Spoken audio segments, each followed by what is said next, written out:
E é só pela consciência da morte que nos apressamos em construir esse ser que deveríamos ser. Chega uma hora em que nos preocupamos em fazer check-up, em perder a barriga, em tomar conta da vida dos filhos. Pensar na morte nos faz pensar que é preciso fazer alguma coisa. Outro grave engano. Vamos nos distanciando do ser pelo caminho do fazer. Pensamos então que uma vida boa é uma vida que nos levou a ter coisas e a fazer coisas. Mas, quando chega o tempo da doença, não podemos mais fazer nada. E quando deixamos de fazer, pensamos que isso é morrer, mas não é ainda. A ideia de ser humano é simplesmente existir e fazer diferença no lugar onde estamos, por ser quem somos. As pessoas que se ausentaram da própria vida serão apenas ausências, no tempo de morrer. Porque muita gente é assim na vida, um ausente quase que constante. E quando está presente, sente que esse tempo está vazio. Voltando às dimensões da morte para ajudar uma pessoa que está morrendo, é preciso entender o que está acontecendo com ela. A dimensão biológica é uma condição necessária apenas para que as outras dimensões se expressem. Somos todos seres complexos, homens ou mulheres, crianças ou idosos, de qualquer cor, raça, credo ou profecia. Somos seres que se contemplam a possibilidade de valorizar nossa dimensão física, porque estamos aqui, nesse tempo e nesse espaço. Temos também uma dimensão emocional, a mais universal que existe. Universal no sentido de tamanho, de complexidade, não na acepção de que é igual para todos. Há ainda a dimensão familiar, a dimensão social. Todos os artigos e textos que falam das dimensões do sofrimento enumeram 4: física, emocional, social e espiritual. Como já trabalho nessa área há bastante tempo, acabei me permitindo separar a dimensão social da dimensão familiar. A dinâmica familiar tem uma complexidade que independe da sociedade em que se vive. Cada família tem o próprio microcosmo, cujo funcionamento pode ser bom ou ruim. Os políticos, por mais arrogantes que sejam, podem dizer ou escrever o que quiserem sobre o conceito de família. Mas a única coisa real que pode definir esse grupo é o laço de amor que une seus membros. Nem mesmo laços de sangue são tão fortes quanto o afeto integral que une uma família. Pode haver famílias consideradas moral ou eticamente ruins, que, no entanto, são funcionais.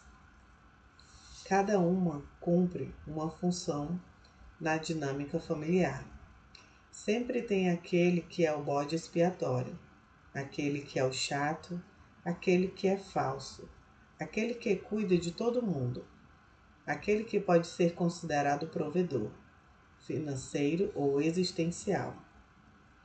Cada um ocupa um espaço dentro da família, espaço este valioso e essencial para o bom funcionamento dela. Todos se equilibram e buscam uma harmonia dentro desse desenho de mobile. É por isso que, para mim, a dimensão familiar é totalmente diferente da dimensão social. E então, temos a dimensão espiritual, que pretendo destacar, pois o sofrimento espiritual pode ser um dos mais intensos nos tempos finais da vida humana. A compreensão do que é o processo de morrer facilita muito a vida de quem está cuidando. Quando sabemos o que está acontecendo, temos condições de conduzir aquele processo de maneira natural e de perceber a morte também de maneira natural. Permissão para a morte natural. A morte será meu maior acontecimento individual. Clarice Lispector. O que é morte natural no mundo em que a ciência fala de células-tronco? Hoje vivemos em uma era ímpar na medicina. Muito se pode fazer para prolongar a vida humana. Ainda assim, mesmo com toda a tecnologia, morremos. Ter uma morte natural pressupõe a existência de uma doença que segue seu curso natural de evolução, independentemente dos tratamentos que possam ser oferecidos, mesmo os mais modernos. Morte natural é aquela que acontecerá em decorrência de uma doença grave e incurável, que está piorando e para a qual a medicina esgotou suas possibilidades de tratamento. Nada impedirá a pessoa que tem tal doença de chegar à morte. É uma condição inexorável para aquela situação. É a essa pessoa, a esse paciente, que ofereço os cuidados paliativos. Os cuidados paliativos que pratico há 20 anos são esse processo de assistência para quem está na reta final. Às vezes, a reta final não é reta final no tempo, é a reta final da nossa vida. A terminalidade pode se prolongar por anos. Terminalidade não é a semana que vem. Terminalidade não é tempo, e sim uma condição clínica que advém de uma doença grave, incurável, sem possibilidade de controle e diante da qual, impotente, a medicina cruza os braços. Isso pode ser vivenciado em horas, dias, semanas, meses ou anos. Se a doença avança devagarzinho, pode levar anos. Se vai depressa, a pessoa parte em uma semana ou em poucos dias.